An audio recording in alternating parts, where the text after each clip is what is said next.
Salut, c'est Christine de la chaîne Fil de Cristal et pour cette vidéo-ci, ça va être plus de la discussion qu'on va faire autour du jeu de rôle. On va parler, comme vous avez dans le titre de la vidéo, on va parler de jam, de confiture, comme on aime bien dire. Donc, c'est quoi une jam? Qu'est-ce que ça mange? C'est pas juste au niveau du jeu de rôle, il y en existe dans d'autres domaines également. Donc, je pense que c'est une abréviation anglaise, là, j'ai même pas fait mes recherches avant ma vidéo, c'est épouvantable de ma part. Mais dans le fond, c'est une sorte de compétition, concours d'écriture, où plusieurs personnes vont rédiger, là, dans ce cas-ci pour un jeu de rôle, vont rédiger un jeu de rôle sous un thème donné avec des restrictions. Ça peut être des restrictions de nombre de pages, de nombre de mots. Ça peut être une restriction de thème, par exemple. Et moi, j'avoue que j'aime écrire. J'ai écrit beaucoup de poésie au secondaire. Je pense qu'on est plusieurs dans ce style-là. J'ai écrit une pièce de théâtre dans le style de Notre-Dame de Paris, mais version scolaire, donc à l'école. Donc, c'est exactement le même plot twist, c'est toute la même situation. Tu reprends les mêmes personnages, mais tu mets ça dans des étudiants de secondaire dans les années 90, parce que j'étais au secondaire dans les années 90, donc c'est très... c'est exactement la même chose. Là, si vous voulez essayer de retravailler quel âge que j'avais dans les années 90, puis qu'est-ce qui était populaire, pourquoi Notre-Dame de Paris, il y avait le musical Notre-Dame de Paris qui venait de sortir aussi. J'avais refait les chansons en mode école aussi, là. J'avais vraiment travaillé fort, puis le pire, c'est que j'ai pris encore ça dans un cahier spirale quelque part dans mes affaires. Fait que c'est pas nouveau que j'essaie d'écrire. J'écris une nouvelle littéraire au cégep que le prof m'avait même remis des adresses pour que je l'envoie à des revues littéraires étudiantes pour des concours, des affaires de même. Puis j'ai jamais fait finalement. Mais j'ai toujours aimé ça, écrire. J'ai des idées de romans, mais le problème, c'est que moi, tout se passe bien dans mes histoires, fait que c'est difficile à ce moment-là d'avoir une intrigue quand tout va bien. Des fois que ça peut être ça le problème. Peut-être quelqu'un qui s'emmènerait parce que justement, tout va bien. Donc, puis au point où est-ce que justement, une des histoires que je voulais écrire, je suis en train de le transformer en univers de jeu de rôle parce que justement, j'arrive pas à trouver assez d'intrigue. J'ai une idée d'intrigue pis tout ça, mais ça va être prendre dans le lore de l'univers. J'aime mieux décrire de quoi les royaumes, de quoi l'emplacement a l'air, que devoir skipper plein d'informations parce que justement c'est pas pertinent à l'intrigue et tout ça. Donc, moi j'ai participé à beaucoup de jams depuis 2 ans à peu près. Je considère beaucoup parce que pour vrai, c'est plus qu'une par année. Je suis rendue à 2 ou 3 par année. La première que j'ai essayée, c'est en fait avec le festival Draconis. J'ai essayé, c'était-tu celui avec le thème... Non, le thème retour. C'était le thème retour. J'ai écrit Légende arthurienne. Puis, moi, je croyais... En fait, il y avait des choses que j'aurais préféré rajouter. J'ai dû enlever certaines choses parce qu'il fallait que ça rentre dans les 2 pages. Il fallait que ce soit 2 pages. Dans le fond, une page recto-verso. Et je pense qu'on n'avait pas de nombre de mots limite. Je pense que c'était vraiment juste 2 pages, puis il fallait que ça ait un lien avec le retour. Donc, le thème était retour, ce qui pouvait être tout et n'importe quoi. Fait que moi, j'y avais été avec le fait de, quand tu reviens d'une quête, que tu fais ton rapport, tu retournes au château tu fais ton retour sur ce qui s'est passé. C'est un peu dans cette optique-là que j'avais observé ça, puis moi, j'aime beaucoup le mythe arthurien. Je suis une fan finie de cette période-là parce qu'elle est très intéressante. Une des choses qui est très intéressante, c'est le fait que... Déjà, pas me faire écraser. c'est le fait qu'elle est souvent illustrée comme la fin du Moyen-Âge, alors que c'est un mythe qui se passe à la fin de l'Antiquité, début du Moyen-Âge. Puis ça, c'est quelque chose que j'ai trippé sur la série Kaamelott, qui est, oui, une comédie. C'est une comédie très, très sérieuse. Le nombre de recherches qui est faite là-dessus me jette à terre. Mais quand vous regardez la série, les épisodes des 2 premières saisons sont vraiment, les gens sont vêtus de la façon que on imaginait Arthur. C'est-à-dire avec les grosses armures de plaques, les vraiment les robes, tout ce qui est de la fin du Moyen-Âge, donc de l'an 1000 à 1500, donc la deuxième partie du Moyen-Âge. Alors que, ben, Arthur, il aurait unifié l'Angleterre à la fin du régime, j'allais dire britannique, ce qui n'est pas du tout comme, à la fin du régime romain. Les gens, t'avais pas de chevalier en armure de plaque, t'avais pas le principe de chevalier non plus, mais ça commençait, t'avais quelque chose de similaire, t'avais des... là, je le prononcerai pas comme faut, mais c'est équi quelque chose. Le terme équestre vient de là. Puis c'était justement des nobles à cheval, ou du moins possédant des chevaux. Ah, je viens de me détester. Je viens de me détester de l'avoir dit tout croche. Fait que... fait que toutes les... puis les saisons qui ont suivi à partir de la saison 3, ils ont changé les costumes pour avoir justement des habits plus en cuir. Il y a du métal, mais c'est plus de l'armure fruitée. C'est vraiment plus similaire à ce qu'on pouvait trouver au début du Moyen-Âge comme vêtements, autant chez les hommes que chez les femmes. Puis ça, j'ai fait comme... Ça m'a genre... Bon, ça fait partie des détails. J'ai étudié dans l'histoire, puis j'ai étudié l'histoire du costume aussi, hein. Fait que c'est le genre de choses qui, moi, m'ont interpellée parce que les deux réalités sont vraies. Les deux réalités sont vraies entre la légende, qu'est-ce qu'on s'imagine de ce que ça aurait pu être, puis qu'est-ce que ça l'a probablement été. Ça fait partie du mythe, donc on sait pas trop. Mais si Arthur a réellement existé, effectivement, il serait pas en armure de plaque. Pas à l'époque qu'il était.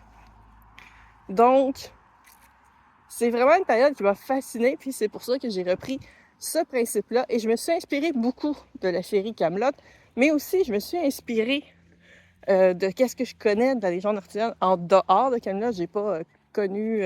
C'est une belle approche pour vrai comme série pour apprendre sur le mythe arthurien, mais c'est pas uniquement ça. Le mythe arthurien a plusieurs origines, puis je pense que la série Kaamelott a apporté une nouvelle vision à cette mythologie-là qui est extrêmement vaste. C'est un peu le même principe que la mythologie gréco-romaine qui a évolué au travers des siècles. Donc, il y a beaucoup de choses qui n'évoluent plus aujourd'hui parce qu'il n'y a plus de membres de ce culte-là. Puis, c'est plus réécrit énormément. Je pense que oui, il y a peut-être des gens qui réécrivent basé là-dessus, qui emmènent leur pierre, mais c'est peut-être moins connu au niveau international. Donc, moi, je me suis inspirée de ça, mais aussi de tout le principe du fait de... C'est des chevaliers, donc c'est des gens nobles qui veulent prêter main forte à la recherche du Graal. C'est un peu ça le but. Est-ce qu'ils vont y arriver? Probablement pas. C'est pas le but de trouver le Graal. Le but, c'est la gloire. Puis là, j'aimais beaucoup l'idée, justement, que au lieu d'avoir des niveaux juste parce que tu montes d'expérience, tu as des niveaux parce que tu es plus populaire, finalement. Tu as augmenté ta gloire. Puis ça vient de Diablo. Si ma mémoire est bonne, il me semble qu'il y a un Diablo que tu avais également, ou je me trompe peut-être avec Torchlight. Torchlight, je pense que c'est peut-être plus ça. C'est le spin-off de Diablo, où est-ce que c'est 2 des 3 créateurs du Diablo original sont partis sur Torchlight. Tu as ta barre d'XP, puis tu as une barre d'XP de réputation. Puis tu peux développer des choses juste par ta réputation. Fait que ça, je trouvais ça hyper intéressant, puis c'est comme, je trouve ça différent de juste parce que tu gagnes de l'expérience. Oui, l'expérience va te servir à quoi? Sauf que dans ce jeu-là, t'as pas besoin de te battre, t'as juste besoin de convaincre le scribe, qui est le maître de jeu, que ce que t'as fait était héroïque. Si t'as juste aidé un fermier à ramener ses poules dans son poulailler, c'est pas très héroïque. Mais si tu racontes à ton scribe que t'as réussi aux dépens des éléments et envers contre tous à sauver le bétail d'un village entier afin d'aider à ce qu'ils puissent se nourrir pour les prochaines saisons et t'assurer qu'aucune bête féroce ne viendra affronter leur bétail, ben là, tout de suite, tu sais, on vient de changer ça. C'est vraiment un jeu de rôle pour ceux qui aiment se vanter, là. Littéralement, ce qui n'est pas du tout mon cas, mais je trouvais ça très, très drôle. Je me suis beaucoup inspirée du jeu Oui, Seigneur des Ténèbres là-dessus. Tu sais, j'ai tiré beaucoup mon inspiration de plein de choses. Oui, les Seigneurs des Ténèbres, Camelot, Diablo Torchlight, là, je me souviens plus c'est lequel, ça fait trop longtemps que j'ai joué à ceux-là. Là-dessus. Je voulais avoir un D7 pour le jeu, mais ceci dit, ça existe un D7, un dé à 7 faces, mais c'est très rare. Puis souvent, c'est dans un package avec plein de dés de forme, genre un D5, un D3, le D11, des trucs comme ça. J'ai fait comme c'est trop chiant. Fait que j'ai modifié pour un D8. Je me suis dit, c'est beaucoup plus commode, plus facile.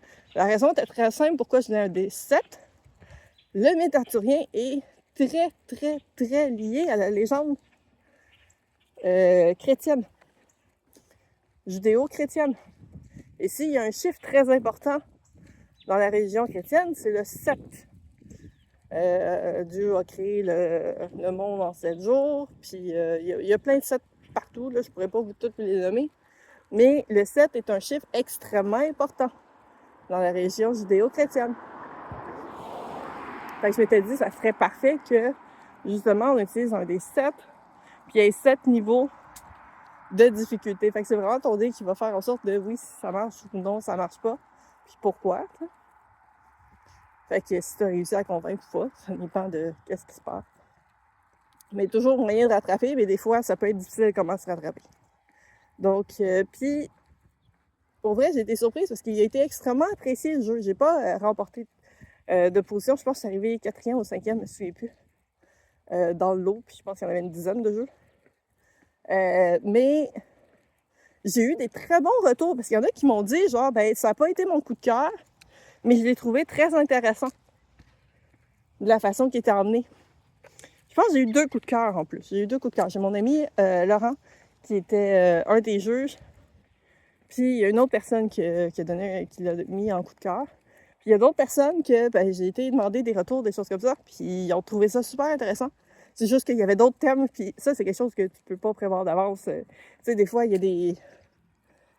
des gens, ben, ils vont préférer entre 2 jeux, ben, ils vont y aller avec le jeu que l'univers est plus proche de qu'est-ce qu'eux veulent jouer, puis ça, c'est correct. Tu peux pas rien faire là-dessus. Mais ça veut pas dire que ton jeu est mauvais, c'est juste, c'est pas le genre de choses qu'eux vont préférer jouer. Puis c'est correct. Mais le fait que j'ai eu plein de retours là-dessus fait en sorte que ça, c'est un jeu que je veux continuer à travailler dessus. Je veux pouvoir ajouter les personnages du mythe arthurien comme NPC. C'est le genre de personnages qui peuvent être rencontrés, peuvent avoir des quêtes de leur part. Donc ça, c'est le genre de choses que je veux continuer à travailler dessus. Il est disponible sur Itch. Je pense que le lien dans mon Linktree en bas parle justement, il y a un lien vers mon Itch avec tous les jeux que vous pouvez tous aller chercher gratuitement. C'est donation volontaire, mais vous pouvez tous les prendre gratuits. Il n'y a aucun souci là-dessus. Le jour qui va être vraiment plus complet, peut-être que là, il va y avoir la version gratuite elle va rester gratuite, ça c'est sûr. Mais une version plus complète, ou si je le fais imprimer, par exemple, c'est sûr que forcément, là, il va y avoir des coûts avec ça. Donc, fait que ça, c'est le premier que j'ai participé. Puis le fait que les gens ont aimé ce que j'ai écrit, ça m'a comme motivé de vouloir reparticiper à d'autres jams. J'ai participé à celui de Draconis, il y en a un que j'ai skippé. Le thème m'inspirait pas assez. J'avais de quoi en tête, mais puis finalement, j'étais pris dans d'autres affaires, fait que ça fait en sorte que j'avais pas fait cela. J'ai participé à celui du rêve, qui je pense qui est mon jeu préféré. Faiseur de rêve enfant. Beaucoup inspiré par mon côté maternel, avec ma fille puis tout. Puis ça fait en sorte que le jeu, je me suis vraiment, tu sais, j'ai vraiment, vu que le thème c'était le rêve, j'essayais de voir c'est quoi les rêves, puis tout ça, puis j'étais un peu dans une situation où est-ce que des fois, les enfants, justement, ils veulent être des princesses, puis ils veulent être des pompiers, puis même moi, me le faire rappeler régulièrement que moi, le premier métier que je voulais faire, c'est princesse. Littéralement. Puis, quand que je me suis fait expliquer que c'était pas possible, fait que le lendemain, ma réponse avait été changée pour « ben, je veux être une reine ». Voilà, hein? Pas de demi-mesure. Je veux pas être princesse. Bon, ben, je veux être une reine, d'abord. Pas plus compliqué que ça. Fait que... j'ai aucune idée de grandeur. Fait que tout ça, toute l'idée, genre justement, des fois, c'est un peu logique. Puis autant, tu vas avoir aussi des métiers qui vont venir, pompiers, policiers, professeurs. C'est toutes des choses, c'est les premiers métiers que les enfants vont côtoyer ou qui vont être très impressionnés par. Fait que j'ai rajouté ça, puis c'est vraiment, je fais avec des cartes de tarot, avec les arcanes majeures, mais dans le fond, non, c'est pas les cartes de tarot, c'est un jeu de cartes standard, donc de 2 à l'as, mais la couleur n'a pas d'importance, donc que ce soit pique, cœur, tout ça, je l'ai quand même assez simple. Je l'ai un peu tweaké par après, quand je l'ai ressorti, après la jump, parce que j'étais plus limitée par le nombre de pages. J'ai rajouté des variantes avec des jokers, par exemple. J'ai rajouté une table aléatoire, fait que si vous n'avez pas de carte, ben vous avez comme une table avec toutes les cartes. Également, il y a le même nombre de chacune des cartes sur tout le plateau. Puis, vous avez toutes les... voyons, je cherche mes mots en ce moment. C'est ça. Fait que, il y a le même nombre de cartes, puis ben, vous pointez au hasard sur le tableau. Fait que ça vous permet d'aller... d'avoir votre résultat, puis de voir après ça sur le tableau qu'est-ce que ça donne comme résultat. Puis je l'ai sorti imprimé, je l'ai fait par Canva. Ça a coûté une fortune. Je me sens super mal. Fait que j'ai une copie physique que je peux vendre de ce jeu-là. Mais éventuellement, j'aurais aimé ça. J'ai essayé comme auprès de 2 personnes pour voir comment le faire comme éditer plus legit, tu sais, avec un numéro ISBN puis ça. Puis finalement, ça a tombé dans le vide. Fait que je me suis débrouillée comme que je pouvais. Puis je voulais avoir une copie physique pour Draconis l'année passée. Fait que c'est pour ça que j'ai fait imprimer par Canva. Puis... Fait que cela a été très populaire aussi. Je pense que je suis arrivée 3e. Je pense que j'ai eu 2 ou 3 coups de cœur des juges. Fait que vraiment, puis encore là, il a été comme apprécié le thème, la façon, c'est un jeu de rôle solo ici. Fait que ce qui est intéressant, c'est que les juges pouvaient l'essayer littéralement sans avoir besoin d'avoir d'autres joueurs. Fait que tu peux avoir une meilleure idée à ce moment-là de la jouabilité du jeu versus un jeu un peu plus complexe et ça prend plusieurs joueurs. Ben, tu peux juste t'imaginer comment ça va être. Je pense pas que tous les juges vont essayer chacun des jeux là-dessus. Puis c'est ça. Après ça, ben, j'ai participé aussi à, je pense que c'est un petit jeu de rôle, que là, c'était beaucoup plus limitatif. C'était un jeu de rôle qui était en 500 mots, qui est très minuscule. Puis il y avait un compteur de mots, on ne pouvait pas se dépasser. Là-dessus, on pouvait avoir une phrase qui résumait le jeu, qui comptait pas là-dedans, mais qui était en 140 caractères. Fait que ça, c'est encore plus petit. Puis, fait que c'est ça. Fait que cela, j'avais le thème. Le thème, c'était quotidien. C'est le jeu que j'aime le moins, parce que je trouve que j'ai moins bien pu le finir. J'étais frustrée parce que j'ai dû enlever tellement de choses dedans. Fait que j'avais l'impression à la fin d'avoir soumis quelque chose de non fini. Puis, tu sais, vous le voyez, mes vidéos, j'aime ça m'étendre. C'est la même chose quand j'écris. Fait que je l'ai soumis, puis j'avais mis dans des documents différents, dans Word, tout ça, j'avais mis différentes informations que j'avais enlevées pour pouvoir reprendre. Mon ordi a aussi fermé, ce qui fait que j'ai perdu ces informations-là, même si c'était dans Word, j'ai pas réussi à tout récupérer. Puis je me suis comme fait comme de la merde. Fait qu'il est disponible sur Itch, si ma mémoire est bonne, je l'ai quand même mis. Je l'ai mis dans sa version qui avait été publiée sur le concours. Mais c'est celui que j'aime le moins. J'ai quand même eu des très bons retours. Il ressemble peut-être un peu plus à un jeu de société. Il y a quelqu'un justement qui avait mis dans ses retours qui trouvait que ça avait un feel plus jeu de société que jeu de rôle. Ce qui est pas nécessairement faux. Parce que tu as des jauges à essayer de remplir. Donc, influence au quotidien, le résumé, c'est que tu es un influenceur sur les réseaux sociaux. Peu importe, ça peut être de sport, ça peut être de jeu de rôle, ça peut être de n'importe quoi. Puis tu dois, dans le fond, planifier ta journée selon qu'est-ce que tu veux faire. Comme par exemple, si tu veux soumettre une vidéo, faut que tu prépares ta vidéo. Fait que tu sais, il faut que tu set up ta préparation avant de le publier. Fait qu'il y a certaines choses que tu peux pas faire qui sont prérequis. Et tu as d'autres choses que, ça va te prendre de l'énergie. Ça va peut-être qu'il y a certaines choses qui vont t'enlever de la motivation. Il y en a qui vont te donner de la motivation. Puis tu as de la popularité. C'est comme les 3 jauges que tu as, énergie, motivation, puis popularité.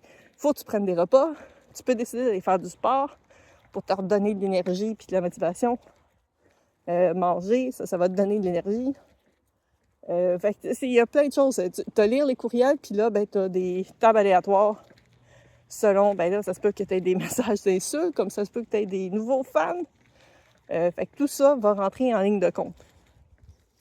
Fait que ça, c'est le jeu que j'aime le moins. C'est un peu ironique que j'ai sorti ces 2 jeux-là. Celui que j'aime le plus et celui que j'aime le moins, la même année.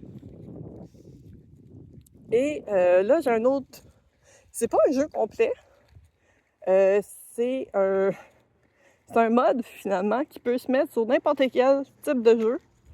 Pour vrai, à partir du moment que vous avez besoin d'aller sur l'eau, ça se rajoute. C'est pour... j'essaie de me souvenir. C'est sur quel serveur? J'ai un blanc. Je vais marquer... je vais essayer de réfléchir. Quel serveur qu'il y a? C'est communauté de jeux de rôle, si ma mémoire est bonne. Puis le jeu de rôle, dans le fond, la thématique, c'était les archipels. Fait que c'était principalement créer des îles. Ça pouvait être des bateaux pirates, ça pouvait être n'importe quelle information pertinente qui avait un lien avec des archipels. Ça. Donc, les archipels, moi, j'ai pensé tout de suite à une île particulière où est-ce que j'avais un type de personnage, de créature très particulière que j'avais créé pour un forum de jeux de rôle d'ailleurs, où c'est un forum de jeux de rôle qui était basé sur les mythologies principalement, avec plein de créatures qui viennent de différentes mythologies.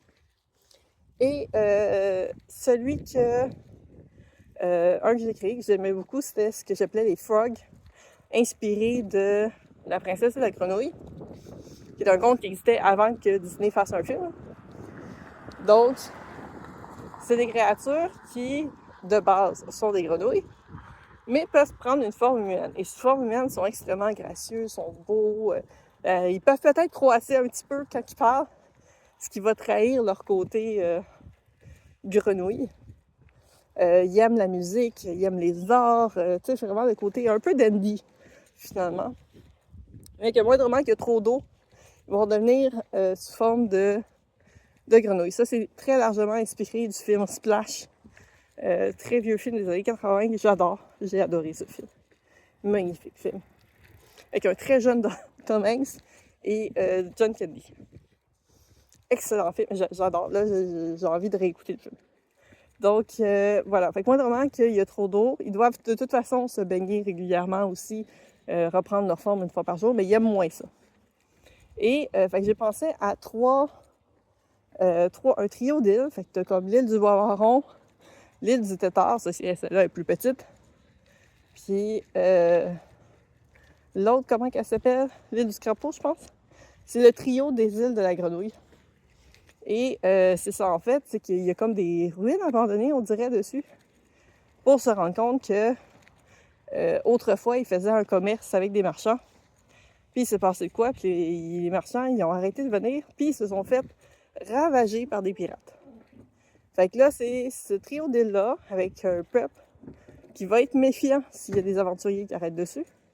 Et j'ai mis quelques suggestions de quêtes. Fait qu'il y a la description des créatures, il y a la description des îles, de qu'est-ce qu'on trouve dessus, et 3 idées de quêtes, comme par exemple, déjà établir un lien de confiance avec les créatures sur place pour savoir qu'est-ce qui s'est passé. Peut-être retrouver ce qui a pu se passer avec les marchands. Pourquoi est-ce que les marchands ils viennent plus faire des échanges avec eux? Et essayer de protéger pour que les pirates ne viennent plus saccager toute l'île à chaque fois. Donc c'est ça, cela j'ai bien aimé. J'ai gagné un prix de participation en plus pour cela, de 25$ dans une boutique de mon choix. J'ai choisi Lyon Archiviste. Je me suis dit, ben là, il y a pas mal plein d'artistes que je peux encourager, en plus des choses qu'il fait lui-même. Fait que je me suis dit, ça, c'est best choice ever. Fait que ça, je suis super contente. C'est drôle parce que quand j'ai envoyé ma soumission, il n'y avait pas encore d'informations comme quoi qu'il y avait des prix. Moi, j'étais comme, ben, il y a une jam, je suis déjà 20$, fait que voilà, let's go. Fait que ça peut se mixer avec, ça peut être Donjons et Dragons, ça peut être Pathfinder, ça peut être Dungeon World, ça peut être n'importe quoi que vos personnages croisent ces îles-là. J'ai essayé de décrire le plus d'ambiance, pis ça, puis je pense que je vais essayer de rajouter un peu au niveau des odeurs et tout. Fait que ça, c'est vraiment quelque chose que ça, là, j'ai bien aimé. Puis là, ben, je suis comme dans je suis entre deux, finalement. Il y en a une que je viens de soumettre, puis l'autre que je suis en train de finir d'écrire, qui doit être soumis avant le 7 juillet, si ma mémoire est bonne. Donc, celui que j'ai déjà soumis la semaine passée, si ma mémoire est bonne, c'est encore là un petit jeu de rôle avec le jeu de rôle en 500 mots que j'ai réussi à faire en 499 mots. Je suis fière de moi. Puis j'ai utilisé les 140 caractères au complet pour la petite phrase qui résume le jeu. En fait, puis l'autre jeu, c'est par les Fabulistes. Donc, Fabulistes Jam, leur premier Jam aussi. Eux autres, j'ai 2 pages. Fait que j'ai plus de... Je pense que j'ai 1100 mots sur 2 pages que je peux mettre. Les 2 jeux sont très liés. Puis quand je vous parlais que je suis en train de rédiger mon histoire puis mon propre jeu de rôle, en fait, les 2 jeux que j'ai soumis ou que je vais soumettre, que ce soit pour ces 2 jams-là, viennent du même univers que je suis en train de créer. Mais c'est des bribes, parce que je peux pas mettre un univers complet, je peux pas mettre des règles complètes. Donc c'est comme un extrait de ces règles-là, de cet univers-là. Dans le fond, c'est 2 préquels finalement, parce que le jeu que je veux créer, ça va se passer beaucoup plus tard. Celui que je suis en train de créer pour les Fabulistes, ça va se passer entre 300 et 500 ans plus tard, je suis pas encore certaine. Faut que je vérifie à quel point les humains, ça vieillit vite, là, pour qu'il y ait des choses qui se soient assez oubliées. Puis celui que j'ai déjà soumis, il se passe aussi à peu près entre 500 et 1000 ans plus tôt que ce qui se passe dans le jeu. Donc, celui qui est déjà soumis, qui est en 499 mots, c'est dans le fond, le thème, c'est Révolution. Je suis un peu inspirée de la Révolution française. Alors, comme quoi que l'histoire est jamais bien loin dans mes affaires. Où c'est déjà quelque chose que je savais parce qu'il y a 2 royaumes elfiques dans mon univers qui est quand même très inspiré entre les High Elves, les elfes des bois, les elfes sauvages. Donc, le royaume elfique était qu'est-ce qu'on pourrait approcher avec des hauts elfes. Il y a eu le roi, il y a eu une première femme, il y a eu un premier fils. Et le deuxième, en fait, le roi, sa femme est morte. Son fils est survécu, il grandit, tout ça. Il est prévu d'être l'héritier. Et il s'est remarié plusieurs années plus tard. Et il y a eu un second fils. Là, c'est des elfes, ça dure longtemps. Hein? Puis, éventuellement, la mère est décédée aussi. Donc là, on a 2 fils. Il y a le premier qui est destiné à être le futur roi. Et il y a le plus jeune qui, lui, il sait très bien qu'il n'est pas destiné à être ça, puis ça l'intéresse pas tant non plus, puis c'est correct. Pour vrai, ils s'entendent très bien, les deux frères. Ils n'ont aucun souci ensemble, ils s'entendent extrêmement bien, puis il n'y a pas d'animosité entre eux. C'est quand je dis que tout va bien dans mes affaires. Donc, sauf que, ben, en attendant, ce que fait le plus jeune, ben, lui, il se promène dans la cité, il apprend des gens, il apprend un peu c'est quoi les problèmes. Il en parle avec son frère, d'ailleurs, de temps en temps. C'est un peu, il rapporte les trucs qui peuvent se passer, il apprend les différents métiers, il apprend beaucoup de choses, puis il participe beaucoup plus parce qu'il a cette liberté-là en tant que pas héritier. Il n'a pas à suivre différentes formations pour hériter du trône. Et c'est là qu'arrive le problème, parce qu'éventuellement, bien entendu, le papa décède. Et quand le papa décède, là, pour les deux frères, tout est comme coulé dans le béton. L'aîné prend le trône et tout ça. La population se révolte. Puis là, la population fait comme, ben oui, mais nous, on veut que ce soit le plus jeune. Une partie de la population, du moins. Parce que eux, ils ont été habitués de le voir lui, ils sont plus familiers avec lui, puis ils ont l'impression qu'il va être meilleur, parce qu'ils l'ont vu tout le temps. Sauf qu'il y a une autre partie de la population qui fait comme, mais non, c'est l'aîné qui doit être le roi, puis que c'est comme ça. Et là, c'est sur le bord de tomber en guerre civile. Et les deux frères font comme, ben là, il faut qu'on fasse quelque chose. Puis suite à un conseil, dont vos personnages vont participer pour ce jeu-là, il a décidé de créer un faux duel.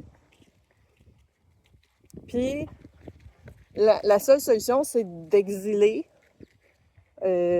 par défaut le plus jeune prince. Fait que l'issue du duel est déjà prévue, c'est déjà prévu que le plus jeune perde. Mais ils vont essayer de faire un show parce que ils vont essayer d'apaiser un peu la foule. Ça a plus ou moins marché. Ça a marché dans le sens que c'est correct. L'aîné va prendre la place. Puis le plus jeune doit s'en aller. Puis c'est un peu votre job de l'escorter aussi. Vous allez l'escorter dans la cité.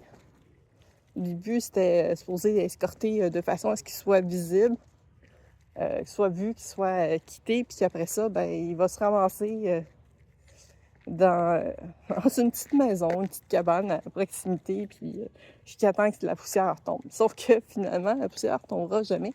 Parce qu'au moment où vous décidez de quitter, ben, la population qui était pour l'aîné veut commencer à protester. Puis dire, ben non, il faut qu'il soit complètement éliminé. Puis ils veulent protester contre ceux qui étaient pour le plus jeune. Là, ceux qui sont pour le plus jeune sentent que leur vie est en danger. Puis ils veulent quitter. Ils veulent quitter avec le prince. Mais eux, ils s'attendent pas à aller juste en bordure de la ville. Ils s'attendent à quitter vraiment très très loin. Fait que là, dans le jeu, c'est littéralement comme une sorte de course-poursuite. Parce que vous devez escorter le prince en dehors de la cité. Il doit survivre. Puis vous allez avoir des gens qui vont vous joindre pour pouvoir établir une nouvelle cité. Puis il y en a d'autres qui vont essayer de vous lancer des roches, puis de vous attaquer, puis attaquer les autres villageois parce que ils sont fous, ils sont rendus fous. Donc ça, c'est comme ça que va avoir créé le deuxième royaume, où est-ce qu'ils vont avoir quitté beaucoup plus loin pour se rendre justement à une prochaine cité. Et le deuxième jeu, qui lui est beaucoup plus récent, c'est drôle parce que c'est un jeu de survie. Déjà, moi, j'aime pas les jeux de survie. Puis c'est un peu comme un post-sci-fi. C'est pas un post-apocalypse parce qu'il n'y a pas vraiment d'apocalypse, mais c'est du sci-fi puis c'est du post-sci-fi. Parce que vous êtes dans un vaisseau spatial qui vient de cracher sur une planète, littéralement. Vous avez craché dans un désert parce que de toutes les places que vous auriez pu cracher sur la planète, vous avez réussi à tomber dans le désert le plus inhabité. Ça, c'est le jeu pour Fabulous Diam. Que le thème, c'est des gouttes de sang dans le désert. Les gouttes de sang dans le désert, c'est pas le vaisseau qui crache puis vous saignez. Littéralement, il y a un type de monstre que ça se peut que vous affrontiez qui est justement une espèce d'élémental de sang dans le désert, entre autres. T'sais, en plus des scorpions, coyotes et autres créatures que vous pouvez trouver dans un désert, ben il y a ça, entre autres. Je suis en train de créer les monstres de ça, parce que j'avais pas du tout pensé au genre de créatures qu'il va y avoir dans ce désert-là, sur cette planète-là, parce que là, c'est dans la même planète que les elfes, là. C'est exactement le même monde. En fait, sur cette planète-là, il n'existait pas des humains. Et les humains qui arrivent, donc c'est des terriens, le truc du crash va un peu avoir secoué les esprits, donc vous vous souvenez peut-être pas nécessairement pourquoi est-ce que vous étiez dans ce vaisseau-là. Il y a vraiment des centaines de personnes dans ce vaisseau-là. Puis vous avez un peu de bouffe, mais pas nécessairement pour vivre dans un dessert indéfiniment. Puis vous voyez, dans ce qui semble pas tellement loin, des montagnes, parce que le terrain est quand même assez plat. Fait que vous voyez des très hautes montagnes qui ont l'air quand même assez vertes. Fait que vous vous dites, il y a probablement des conifères là-dessus. Fait qu'il y a vraiment plus de possibilités qu'on trouve de quoi se nourrir, que ce soit des créatures ou des fruits, puis surtout de l'eau. Fait que vous êtes un des petits groupes qui décidez de partir en premier, parce que tout le monde va partir, mais à différents intervalles. Puis vous êtes le premier groupe à partir, puis vous allez passer 7 jours, entre 7 et 10 jours, ça va dépendre de votre avidité, dans le désert, vers les montagnes. Donc, c'est vraiment de la survie. Ça va être de voir si vous arrivez à combattre les créatures, parce que, ben non, vous n'avez pas de fusil, parce qu'ils n'ont pas mis de fusil dans... Même s'il y a des militaires, il n'y a pas de fusil, parce qu'il n'y a aucun moyen de créer des balles à bord du vaisseau. Fait qu'ils se sont dit, ben, ce serait pas tant pratique. Fait qu'à la limite, vous avez peut-être des tasers solaires, mais c'est sûr que vous allez prendre trouver des gros couteaux, puis des machettes, des choses comme ça. Peut-être des bâtons pour vous défendre. Donc, c'est ça. Ça va être tout quand même un peu difficile comme jeu. Puis, en bout de ligne, quand vous arrivez à la montagne, vous allez vous rendre compte que la montagne est habitée par des créatures humanoïdes que, pour l'instant, je les appelle les montagnards. Ça peut s'approcher à ce qu'on a comme nains dans Donjons et Dragons, mais je me suis éloignée beaucoup de l'image des nains du fantasy. Fait que pour l'instant, je me demandais si je leur créais un nouveau nom ou si je les appelais les nains pareils. Je sais pas. Si vous avez des idées, pour vrai, en commentaire, je suis partante là-dessus parce que ça, j'ai vraiment beaucoup d'hésitation là-dessus. Puis eux autres, ben, ils vont vous accueillir, ils vont apprendre qu'il y a d'autres personnes qui s'en viennent, fait qu'ils vont comme préparer l'arrivée pour ces nouveaux arrivants-là. Puis ils vont vous aider à traverser la montagne parce qu'eux, ils habitent à l'intérieur de la montagne. Puis ils vont aider à trouver un lieu pour s'établir. Puis les humains vont s'établir, vont créer éventuellement des cités, des royaumes et tout ça au fur des générations. Et c'est ça qui va faire en sorte que sur cette planète-là, maintenant, il y a des humains. C'est les seules créatures aux oreilles rondes qu'il y a. Les autres ont toutes des oreilles pointues, comme des animaux, même principe que les animaux. Ils vont faire comme un peu... Ça va être un peu comme étrange pour les elfes, pour les montagnards, pour le peuple de la mer aussi, parce qu'il y a aussi un peuple de la mer. Ils vont faire comme qui ces créatures-là qui viennent de débarquer, qu'on est obligé d'adopter sur notre planète parce que ils viennent d'arriver là. Fait que c'est un peu l'explication de pourquoi il y a des humains dans du high fantasy. Je sais pas si c'était le fun comme idée. Moi, je trouvais ça très drôle. Surtout que c'est pas mon genre du tout de faire du sci-fi. Puis éventuellement, les gens vont oublier qu'ils viennent, au fur des générations.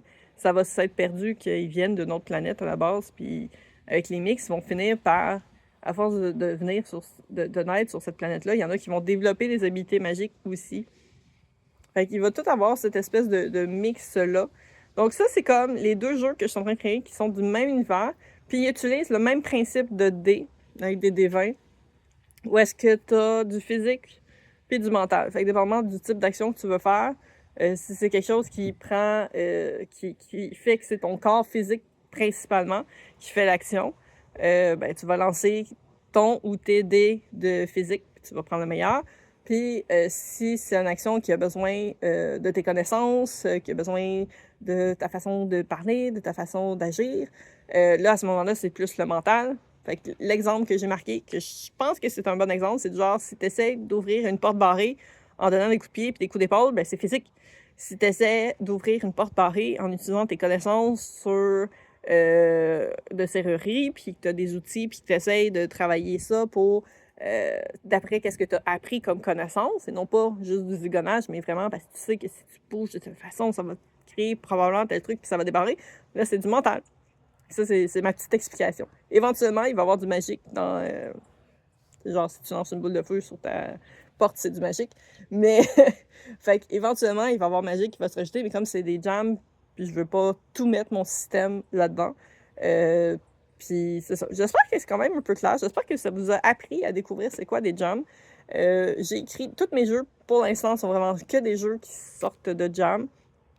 Mais est-ce que je vais en écrire hors dehors? Ben oui, c'est juste, on dirait que là, pour l'instant, si les thèmes s'accordaient pour que je puisse essayer d'insérer, voir si c'est intéressant, le système mécanique que je veux mettre dans mon jeu. C'est comme des bribes du mécanique, mais on va voir après ça selon le côté plus l'histoire. Ça, ça va dépendre de si les gens... Moi, je sais que c'est vraiment du très high fantasy.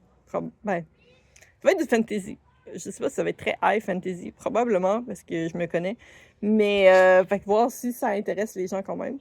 Fait que ce sera de voir. Qui sait, peut-être que je vais élaborer un peu plus sur la partie du vaisseau spatial. Peut-être qu'il va y avoir des humains qui vont avoir resté au niveau du vaisseau spatial, qui vont réussir à établir une colonie dans le désert malgré tout. Puis que, ben, tu vas voir cette colonie d'humains weird, là, qui vivent encore dans le désert avec une technologie semi-fonctionnelle, semi-défaillante selon ce qui restait sur le vaisseau. Ce qui pourrait créer quelque chose de quand même particulier au final. Donc, c'est ce que j'avais à vous raconter sur les jams aujourd'hui. Je vous dis, prenez soin de vous, bienvenue et à la prochaine!